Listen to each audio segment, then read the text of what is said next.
Bonjour à tous et bienvenue dans ce 5e épisode d'un jeu, une bande son. Cette fois-ci on s'envole à Vice City, la célèbre ville de GTA inspirée de Miami. Vice City est le 6e jeu d'une des sagas du jeu vidéo les plus connues au monde. Tout comme son prédécesseur GTA 3, cet épisode est joué en vision objective dans un environnement ouvert encore plus vaste et procurant une sensation de liberté encore plus prononcée. Une fois de plus, ce GTA aura un énorme succès. Il est rapidement devenu le jeu le mieux vendu de 2002 et, en juillet 2006, il était encore le jeu PlayStation 2 s'étant le mieux vendu sur le marché nord-américain. Cet épisode a une aura particulière dans la série, mais qu'est-ce qui aura finalement marqué le plus les joueurs ? Sa ville et ses plages dorées, ses palmiers, ses couchers de soleil, ou sa bande son qui représente pour beaucoup l'âge d'or de la musique moderne ? Voyons ça ensemble dans cette vidéo.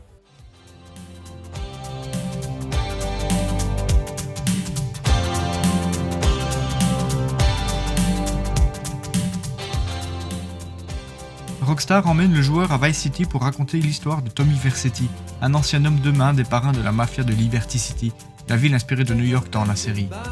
La ville du jeu est une reconstitution de Miami de l'époque où la pop était au sommet, avec ses discothèques, ses voitures de sport, mais aussi ses cartels de drogue et trafic financier. L'esthétique du jeu, tout en nappe de néon et saturation chromatique, évoque le coucher de soleil langoureux de la Floride. Sorti d'un séjour de 15 années de prison à la suite d'un trafic de drogue ayant mal tourné, Tommy reprendra ses activités qui tourneront une nouvelle fois au désastre. Lors d'un échange, il perdra l'argent et la drogue de son client et devra forcément les retrouver. Seulement, pour découvrir qui s'est enfui avec le butin, Tommy devra d'abord mieux se rapprocher du milieu du crime de la ville. Au fur et à mesure de ses missions pour les puissants de Vice City, Tommy est amené à travailler pour un certain Ricardo Diaz, un chef de la pègre locale. Il finit par découvrir que celui-ci est à l'origine de ses ennuis lors du deal. Entre alliance et trahison, notre personnage devra tout faire pour asseoir son autorité sur la ville. L'histoire de Tommy présente de nombreuses similitudes avec celle de Tony Montana, personnage principal du film Scarface. Ainsi, le manoir de Ricardo Diaz rappelle celui de Tony, en particulier le bureau qui sert de cadre aux fusillades finales du jeu et du film, ainsi que le Malibu Club qui ressemble étrangement au Babylon Club où ce dernier passe ses soirées. Mais la référence la plus évidente reste l'histoire générale du jeu, très similaire à celle du film de Brian De Palma. Par ailleurs, si on regarde attentivement dans le système de surveillance du bureau de la maison de Diaz, on peut voir des images qui représentent celles de Tony dans le film. Le joueur peut voler une multitude de véhicules, braquer les magasins, tirer sur les piétons et plus généralement répandre le chaos. Cependant, ces différentes infractions attirent plus ou moins l'attention de la police qui enverra le nombre de patrouilles en conséquence, avant de passer le relais au FBI voire de la garde nationale selon le niveau de recherche. La plupart du temps, le joueur sera amené à voyager d'un point à l'autre de la carte du jeu pour compléter une mission, la solution la plus rapide étant d'emprunter un véhicule qui passe sans aucune garantie de le rendre intact à son propriétaire. Pendant ce trajet, le joueur sera plongé dans l'univers musical des années 80 grâce aux différentes stations de radio de la ville.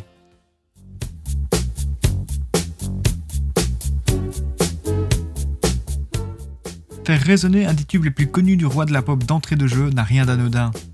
En effet, celui-ci sonne comme un hymne aux années 80, nous invitant dès les premiers instants à vouloir vivre le rêve américain dans la ville fictive de Vice City, où criminalité et démesure se côtoient quotidiennement. La bande sonore du titre est connue non seulement des joueurs, mais également des amateurs de musique de cette époque. Nous sommes certainement sur le GTA où elle a la place la plus importante et a une influence directe sur la crédibilité du jeu et ses différentes ambiances. Le joueur baignera dans les mouvements pop, rock et new wave étant à leur paroxysme, mais se laissera également transporter par des répertoires plus jazzy ou funky. Les célèbres tubes utilisés dans le jeu sont diffusés sur 7 radios fictives, écoutables à travers les postes de radio des véhicules conduits par le joueur. Chacune de ces stations propose des styles différents et sont animées par des personnages imaginaires et inscrits dans le lore du jeu, et même de l'univers de la série. Cela implique que la plupart des stations de radio du jeu alternent musique, discussion et fausse publicité pour donner plus de réalisme à l'aspect sonore des trajets. Au cours de son aventure, le joueur remarquera également que les gangs du jeu ont tous une station préférée, entendue immédiatement après avoir réquisitionné un de leurs véhicules. Tout comme Miami, Vice City est une zone tampon entre le nord et le sud, une ville frontière où se mélangent les cultures et les influences. La première est omniprésente depuis des décennies dans l'imaginaire collectif des Sud-Américains, des Haïtiens, mais surtout des Cubains. L'influence hispanique prendra encore plus d'ampleur en seconde partie du jeu grâce au déblocage de nouveaux quartiers. Mais ce n'est pas tout. Le joueur peut également tourner le bouton du poste de la radio Espantoso pour s'imprégner davantage de cette culture omniprésente dans le jeu. Dans cet épisode, je trouve qu'il est moins pertinent de vous parler de 3 musiques que j'ai préférées dans le jeu. Du coup, je vais vous parler plutôt des stations que j'écoutais le plus pendant mes parties.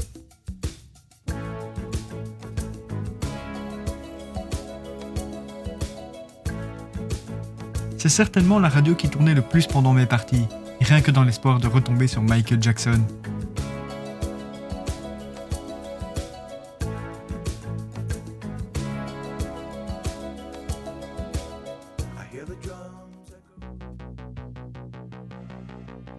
Plus concentrée dans le style New Wave, cette station diffuse des musiques d'artistes ayant le vent en poupe comme Kim Wilde, les Tears for Fears ou encore Frankie Goes to Hollywood.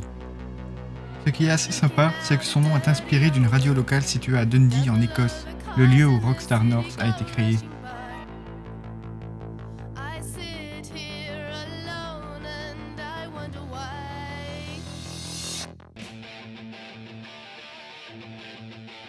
C'est loin d'être un secret, j'aime le rock. Cette station diffuse quelques titres sympathiques d'Iron Maiden, Ozzy Osbourne, Judas Priest, parmi tant d'autres.